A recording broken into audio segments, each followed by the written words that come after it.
Good Saturday morning to you, everybody, and welcome to HyperFit MD Radio Show, along with Dr. Charles and Francesca Guglin. I'm Gary Byron. Good. How are you there, my friends? We're good. Good. How's everything been? What have you been up to? Well, we went to a wine tasting last night, and so we're a little bit under the weather. But aside from that, we're good. Fall's hanging in there. It's been beautiful. It's been really nice. Yeah. And we traveled to Dallas. It was last weekend or 2 weekends ago.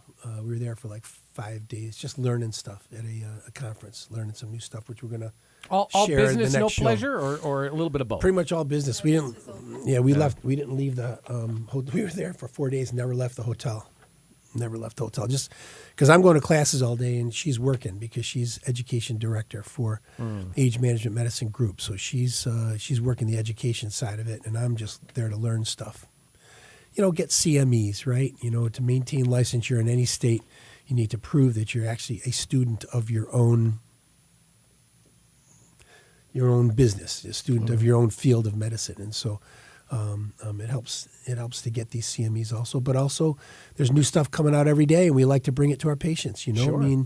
I think that a lot of what patients encounter when they go to their doctor, and it's not really their doctor's fault because they're so busy these days, is old medicine, old ways of thinking about health. And what we try to do is kind of surf that wave of new stuff coming around. Cutting edge. Yeah. All our patients think. Yeah. Cutting edge. Yeah. So we try to do that also, and try to stay smart and follow up on changes and things that we're already doing.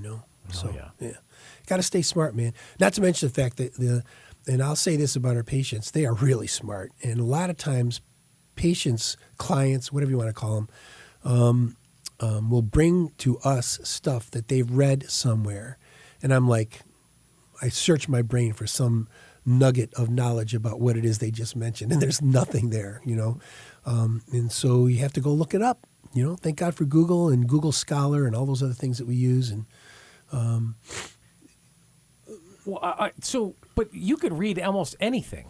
And you can't know literally every article that's ever been written. Right. Yeah. That's the thing. If you're going to be a good... Go ahead. And I'm sorry, I don't mean to interrupt you. No. It could be in the context of that individual, rather than applying it that universally. Where that of course that could help me. Well, no, that was specific pertaining to that individual rather than. Yeah.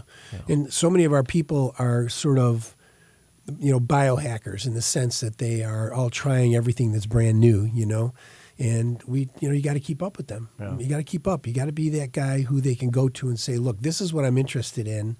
Can you partake in me taking this journey, whatever that journey is, and we try to be there for them. So part of it is continuously learning new stuff as it comes along. Yeah. What I thought we talked a little bit about this morning, and I'm sure you've heard of this, radio frequency microneedling. Yeah. Well, you were prompted a little bit because we have a new toy that we want to kind of let people know about. It's a Morpheus 8 machine. Yeah, the name of the machine is a Morpheus 8. A lot of patients come asking for it, that particular machine. So. Really? Yeah. I knew, by the way, that you've heard of it because how do you have a toy, and especially to that magnitude, and not play with it and not know anything about it? Plus, I was complaining to you about how much it cost me, so you knew about it anyway. All right, so what is it? Let's start with that. What exactly is radio frequency microneedling? Radio frequency microneedling. Microneedling is something that's been around for a long time. This machine basically takes the concept of microneedling to a whole new level. Because the radio frequency aspect of it adds a whole new level to the concept of microneedling because it adds heat to the picture. So microneedling itself is a tried and true method of adding collagen to the skin to help relieve things like wrinkles and stuff like that. It's a cosmetic machine is basically what it is. It's an aesthetic machine. Yeah. Tightens the skin, disperses fat. Yeah. It's pretty cool. And it's not just for the face. It's Now, I want to hear more about it, though. Yeah, it tightens the skin. Yeah. I like that. Okay. Oh, it loosens, would you say loosens or No. loses the fat? Disperses. Fat. Okay. Yeah. Well, basically, the way it works is, well, first of all, let me talk about microneedling in general. Microneedling is something that's been around for a long time because people, women mostly, have been spending billions of dollars on collagen to apply topically to their faces and parts of their body, with the idea in mind that they're adding collagen somehow. Is that like and Botox? improving. No, basically just cosmetic. Collagen is a protein. That's a protein that binds our skin and keeps it elastic and tight. And as we get older, especially from sun exposure and so on and so forth, smoking is a collagen killer. We lose collagen in our skin, and that's how, as we get older, our face and our body our skin becomes thin, lax, you start to get wrinkled and things like that. So microneedling applies the basic science of collagen because you cannot get new collagen anywhere in the body without injury, okay? And what microneedling does is it, through literally piercing the skin with tiny little, they're like 32 gauge, 34 gauge needles. They're almost so small that you can't even see them. You're piercing the skin with microneedling, and what it does, it starts the healing cascade. Stage 1, platelet deposition, right? Platelets are the cells that start the clotting cascade, but they also liberate into the system what are called cytokines, chemical messengers that call down the cells of healing. Fibroblasts, in particular, which lay down collagen. Fibroblasts are the cells that lay down collagen. And once you lay down collagen in a wound, collagen starts to knit together and contract. And as that collagen contracts, you get tightening of the skin. So you just put 20,000 tiny little holes in a part of a person's face. Over a period of days to weeks, you get minute or microscopic contraction of those areas of skin, and the face smooths out. What the radiofrequency aspect of it adds to the picture is that these needles the needles are insulated, and the very tip of the needles is not insulated, and so the radiofrequency aspect of it heats those tips of the needles up. So you're piercing the skin, the tip of the needle heats up, and it smooths out the fat that's underneath the skin. So it's a treatment of the fat that's underneath the skin as well as the skin itself. So it adds a whole new dimension to the whole concept of microneedling, which has been around for a while. And it goes to the base of the cell because the needles. Yeah, base of the skin. There's a thickness and the heat is at the tip. Right. How does it compare with other techniques of microneedling? Because the radiofrequency aspect of it, what we've been doing in our practice for a long time is platelet-rich plasma microneedling. And basically that employs a handpiece. You take a patient's blood, you spin it several times, and you wind up with what's called platelet-rich plasma, which is basically pure platelets. If we took your blood right now, your platelet count would probably be in the range of 250,000. If you looked at a lab sheet, it would say 250, but it's 250,000. By the time we're done with making PRP, it's about 7 times concentrated. So you wind up with about 1.5 million platelets per high power field in that concentrate, that platelet-rich plasma. And then you take that PRP and you paint it on a prepped face or whatever part of the skin you're using. Scalp also, because microneedling is very helpful with hair growth as well. And then you microneedle those platelets into the skin, and it accelerates that whole healing process. But the hand pieces that you're using to do the PRP, or platelet-rich plasma microneedling, are kind of flimsy. They don't really pierce with the kind of attitude, let's say, or the kind of pizzazz that this particular machine does. And so you don't get the level of injury that you're really looking for. Mm-hmm. And I know the results with this is much better in that regard. Plus, it's not quite as messy. Not messy in a sloppy sense, but you got to take the blood. You have to process the blood. The patient sits there for like 45 minutes just while you're monkeying with their blood to create the PRP. You don't really need the PRP with this particular, when you're using this particular method. So it cuts down the amount of time. You're getting a better result in a shorter period of time. So that's really how it compares. Microneedling has been around for a long time, even to the point where cosmeticians for years and years have used these wheels where they've just kind of with spikes in them just to do microneedling on the face or on the scalp, those kinds of So things. you say it helps grow hair. Yeah. That's quite a statement. I mean, people for years have been talking about, oh, this grows hair, that grows hair, and Right. you take, what was it? Minoxidil or finasteride. Or, Yeah. Yeah. There's a lot of claims that will grow hair. Sure. How will this grow hair? Because the third stage of healing, which is always neovascularization or new blood supply. So PRP microneedling of the scalp does result in, let me put it this way. If a guy's been bald for a really long time, okay, he's lost all his hair, he's lost a lot of hair, and he's been bald for a long time, those hair follicles, it's hard to get them back. But if you're in the process of losing hair, you're in that stage of life where you have male pattern baldness is burgeoning on you, the platelet-rich plasma microneedling results in waking up a lot of those follicles that have stopped working, and you do get hair growth back. The problem with it is that the protocol is like once a month for 4 months, and then you need to do it like 3 times a year to maintain the effect, just like everything else when it comes to hair growth, except for transplantation, which is permanent. Every other aspect of hair regrowth requires maintenance, because if you stop doing it, you go right back to starting to lose your hair again. What are the side effects, though, of this? For the hair? Yeah.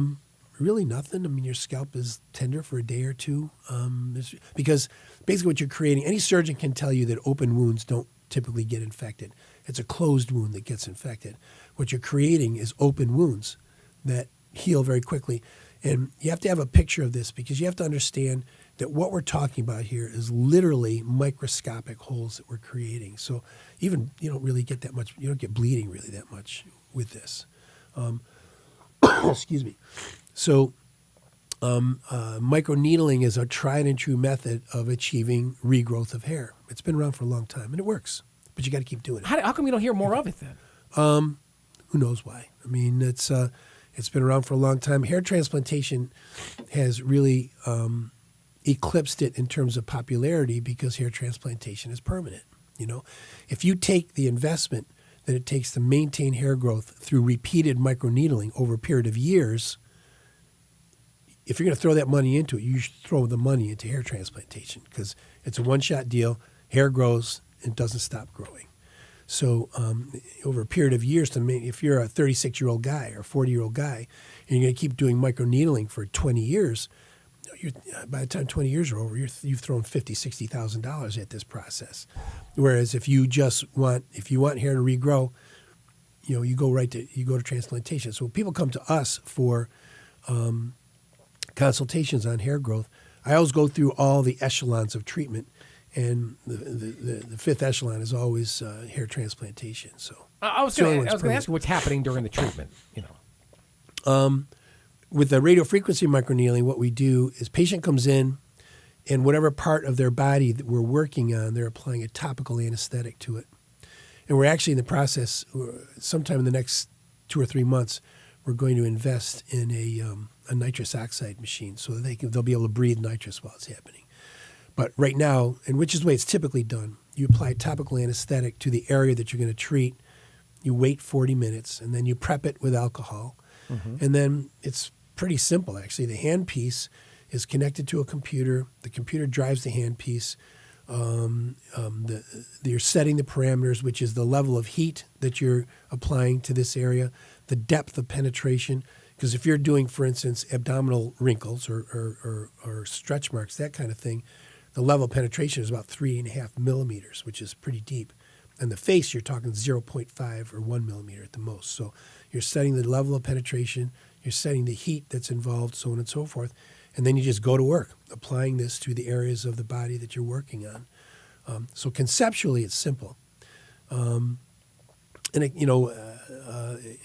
terms of how it's done, it really is mostly about making the patient comfortable and getting them to a place where they're comfortable and then doing the procedure. So it's not as time consuming, and with the there's no PRP involved, so it's not quite It's not quite as involved. What made you? Because I remember you talking about this machine in the past. What made you finally bite the bullet and say, "This is it. We're going to get it now"? Patients started asking for it. Many patients. Yeah, yeah. So they've heard about it. Yeah, yeah. And then we saw it demonstrated. Yeah. Go ahead. Yeah, then I demoed it. And it's a miracle. That's a miracle. Yeah, we're the guinea pigs for everything. So, yeah, Francesca. So many companies have come in with machines, but this is amazing. Yeah. What makes this more amazing, this machine, than other similar ones that they've come in with? This works and you get an instant result. Yeah. Well, when she talks about machines, she's talking about. Don't mention No, I'm not going to talk. I'm not going to mention them. But machines that melt fat, or machines that freeze fat, or machines that vibrate you, and blah blah blah. There's a machine for everything, and most of them have a very narrow indication. Okay. The thing that's great about this particular process is that you can apply this process to facial wrinkles. You can apply it to a lot of women stop wearing dresses as they get older because they start to get wrinkles on their thigh above the knee. You get those wrinkles there. Yeah. I apply it there. That a lot underneath the arms. Labial rejuvenation, and when you're talking about, you can use it on. Labia become loose fat as a woman gets older and becomes lax. And so labial rejuvenation you can do also. So there's all sorts of parts of the body that you can apply this to for different reasons. Yeah, I was going to ask you, what other kinds of results can you expect? Cellulite, yeah. It's about skin tightening and smoothing out the fat underneath the skin. So most of the effects have to do with providing the picture of youth really more than anything else.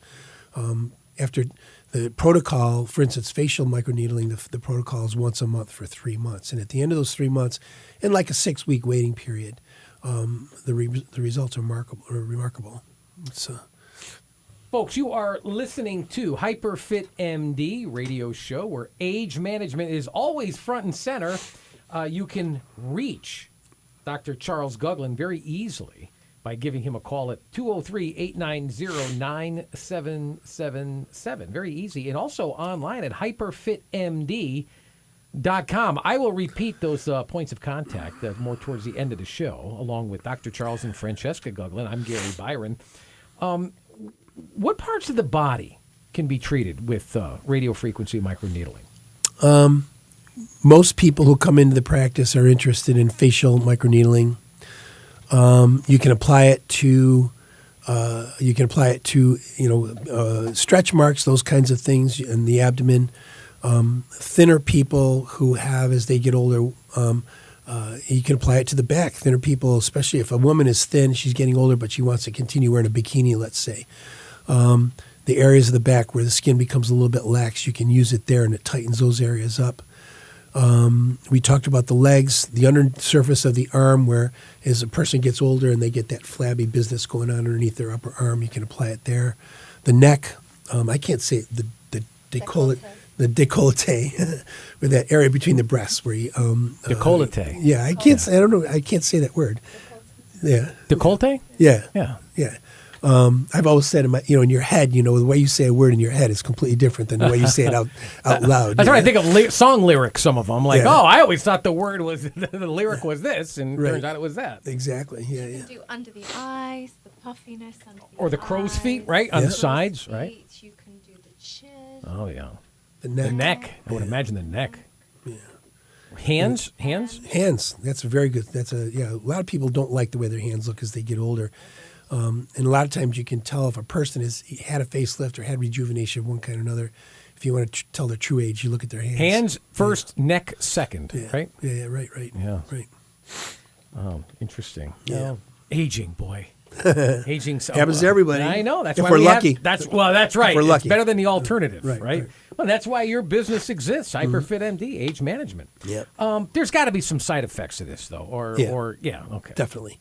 The more invasive you get with these aesthetic procedures, the more you see, the more you have to take a weekend off, let's say. Okay, I mean, for instance, Botox. Person comes into our practice and gets neuromodulator treatment. I don't like to use brand names. So patient comes into our practice and gets neuromodulator treatment. they can drive off and go back to work that afternoon, and no one is the wiser. With dermal fillers that we use, same thing. Basically, you can come in and have treatment with dermal fillers, and for the most part, you can go back to work that same day. No one is the wiser. This results in a level of inflammation that kind of looks like you've got a bad sunburn. And that lasts for a couple of days, probably. So if you, not even that long, huh? Yeah. Not with this machine. Yeah. This machine, the needles, it's like punching it in. It's punching it in, so it's the cellular level that gets the effect, not really the surface. But there is a head that is used to resurface the skin too. Yeah. It depends what the patient is looking for. Yeah, so the skin looks a little inflamed, and that lasts for a couple of days. But this is a healing process, so you don't really see the final results for several weeks. It looks amazing right off the bat, but that comes from the inflammation and the swelling that occurs as a result of the use of it. And then that resolves over a week or so, and then within the next 2 or 3 weeks, you really start to see the result.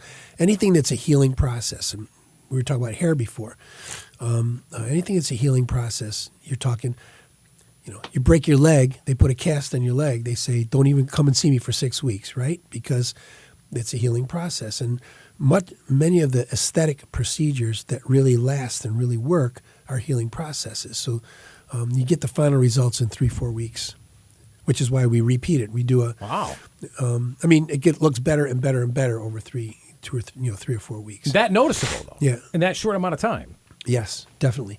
Which is why the protocol is really doing it once a month for 3 months to get the final result that you're looking for. It's kind of a package thing. Yeah. What does it look like?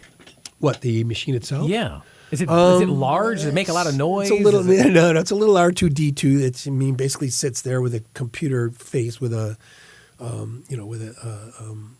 like a monitor at the top of it, and it's attached to the handpiece that kind of looks like a pistol, really. And the handpiece itself is an array of 24 needles. It's kind of a square with 24 needles. And that's what you're applying to the skin. So it's not small. It's not big. It doesn't take up a lot of room, which I appreciate because our operating room isn't huge. I thought maybe it looked like a big Xerox machine or something, or like one of those commercials. No, you would think so, right? But yeah, no, it's really sexy looking machine. Thin and They actually, when they sell it to you, they call that a Tesla display because it's got nothing to do with Tesla, but it kind of looks like that display. Yeah, so we do a lot of things that create miracles, but I think the two things where you get an instant, you think, oh my God, this is a miracle. Hangover IVs. That's right. We've talked about those. We had a guy yesterday, literally 10 minutes after he came in, he felt amazing. Yeah. Well, see, gave us a really nice review. And this works. machine too, I think it's a miracle. Well, when I come down, I got to check this out. But I can't end the show unless I ask about if there's any potential, I don't know, complications or complicators or. Well, I suppose anytime that you pierce the skin, there is the potential for some kind of an aberrant reaction. Many people have sort of hyper vigilant immune systems. We all know somebody that if you just run your finger across their back, it'll leave a trace there, that kind of thing. So if a person has kind of, their skin is very reactive, they can have more erythema or more inflammation than the average person. There are certain skin types for which this doesn't work. Skin types are basically broken up from skin types 1 through 5. 1 is like a super white person. 4 and 5 are like Latin type skin and African American type skin. You have to ask people very specific questions. Have you ever been injured and had a keloid, for instance? Keloid skin is a hypertrophic scar. And if a person keloids, which typically, if a person does it, that's happened before in their life, you cannot use this machine on them.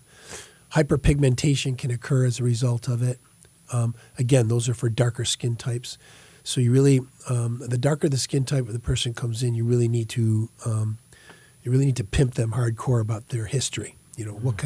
What's happened in injury in the past before. Look at their skin. If there's any evidence of hyperpigmentation, like what they call melasma, then you don't want to use this machine on those people. So there really comes more, the complications really come as a result of skin type, that kind of thing. Infection, like I said, you're creating open wounds in a fully prepped area of skin. So infection is, knock wood, it's not something that we never say never and we never say always in medicine. But infection really isn't on the table when it comes to something like this. It really has more to do with treating the wrong types of skin, what you can expect as a result afterwards, after the fact. So you really need to take a history. You just purchased this machine when you were in Texas. Have you? Yeah. Have you? Has it come in? Have you played with it? Yep. Have you even used it on a client yet? It's there. We've played with it. Have used it on volunteers so far. Oh, really? Yeah. So if I can guinea pig myself and say, hey, listen, if you just want to play around with something, we could work out, Hey, you know our address, man. Just show up. What do I need here? Oh, I need more hair. I give up on you, Gary. Yeah. You give up on me? What do you mean you give up I've on me? invited you so many times. Oh, I know. Well, we won't go. We Brian, know. too. We know why. I'll be there in some way, shape, or form. Yeah, I'm trying to, get the other half to join me. And Sure. getting, Sure. you know what that's like. It gets a little crazy sometimes. But I will. But again, I need all the help I can get. And our producer Ryan Roberts is he's chomping at the bit to get there. But there was something that you said earlier. It said if you've been bald for a long time, it may not work as successful as if you've got some recent pattern baldness. Oh, what was that? I'll change the subject really quick there. How about them Bears, man? Did you see the game last week? Oh yes. Folks, you've been listening to HyperFit MD radio show where age management is always front and center. Along with Dr. Charles and Francesca Guglin, I'm Gary Byron. You can always check out their website, hyperfitmd.com. Once again, hyperfitmd.com. I hope you put this machine on your website because it's going to be there. I wouldn't imagine it being there now since it's so new, but hopefully it will be there soon. They're located at 88 Noble Avenue, Suite 105, down in Milford. You can check them out. You can email them, cguglinmd, CGUGLINMD at hyperfitmdamc.com. But I like to do things the old-fashioned way. I get on my rotary phone and go at 203-890-9777. Once again, write it down. 203-890-9777. For Dr. Charles and Francesca Guglin, I'm Gary Byron. Until next time, have a good one, everybody. So long.